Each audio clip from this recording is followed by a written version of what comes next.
Hello and welcome back to Digital Assets Daily. Good morning, good afternoon, and good evening, wherever you are in your corner of the world. First article, Singapore exempts Binance, Coinbase, Gemini, and Ripple from its current PSA Crypto Act. And as we get down into the article, Singapore is counted among one of the crypto hubs of the world, as it offers ease of business for these crypto service providers, when a majority of the countries around the globe have taken a stricter regulatory approach.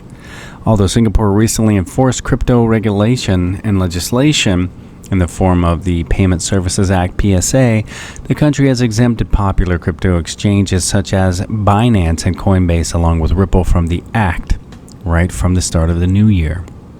Under the PSA Act, crypto service providers are supposed to obtain an operating license from the Monetary Authority of Singapore, the MAS.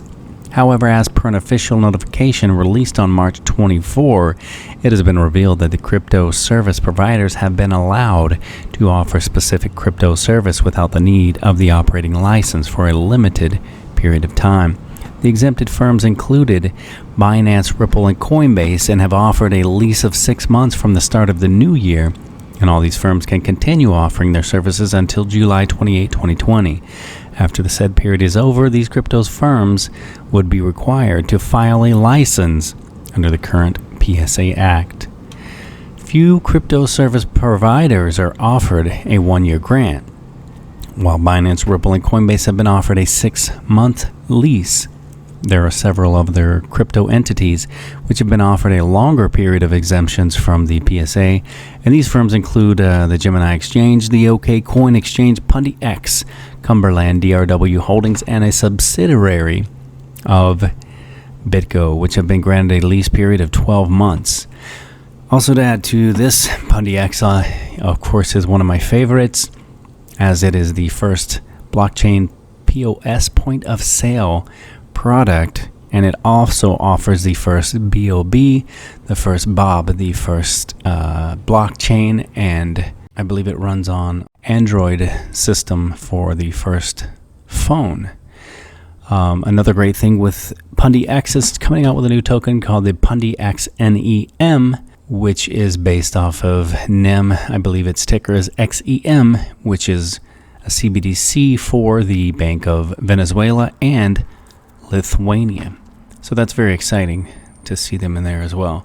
Both Gemini and BitGo can continue offering specific crypto services such as account issuance services, domestic money transfer services, and inward cross-border money transfer services until January 28, 2021.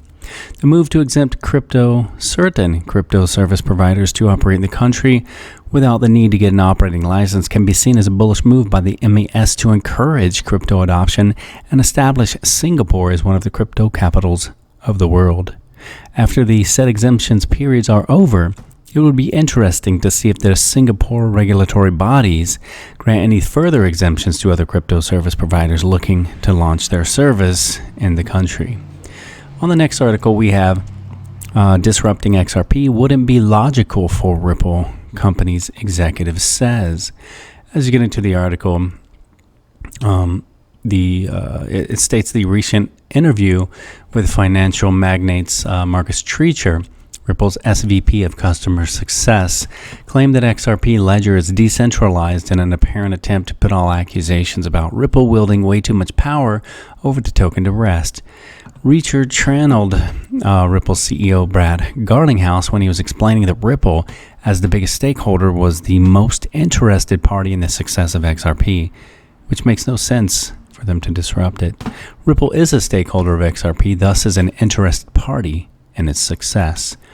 Ripple standing its ground as Ripple, which controls close to 60% of XRP's entire supply, has been working hard to distance itself from the token. During one of his CNN interviews, Garlinghouse denied numerous damning reports that they can suppress the token's price with aggressive sales. Corey Johnson, Ripple's former chief market strategist, once compared XRP to oil to push the controversial narrative that the token was discovered, not created. Ripple's relationship to XRP is akin to Chevron's relationship to oil. We have a lot of it. We believe it's a superior technology and we support its many uses for billions of reasons.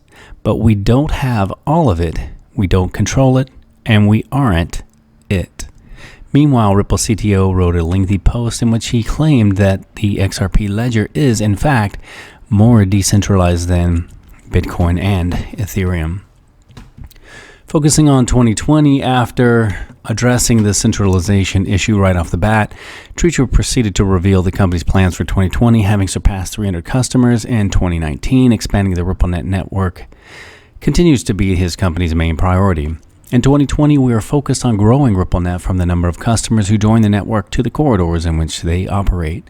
Ripple plans to open corridors to APAC and EMEA at the end of this year.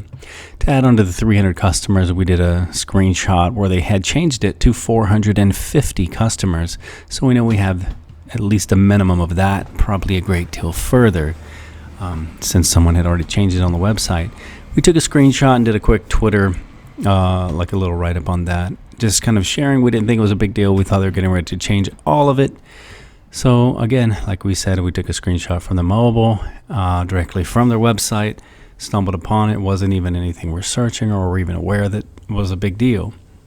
Later the evening, a few hours later, we had gotten home, made a new video, and we included it again. It's still there, nothing changed, no big deal. As we had just previously did the day before, an article on Ripple and one of their new partners.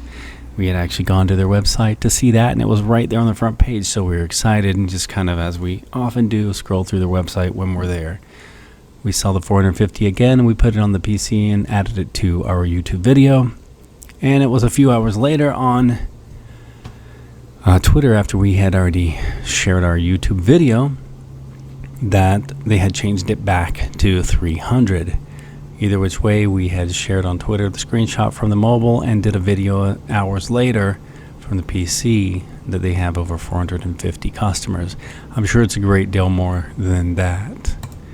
Either which way, the next article states, amended lawsuit alleges Ripple's Garling House sold millions of XRP despite claiming to be a hodler. I'm not going to spend a lot of time here, just wanted to get into the statement. Further, the plaintiffs noted that he basically sold approximately 67 million XRP in 2017.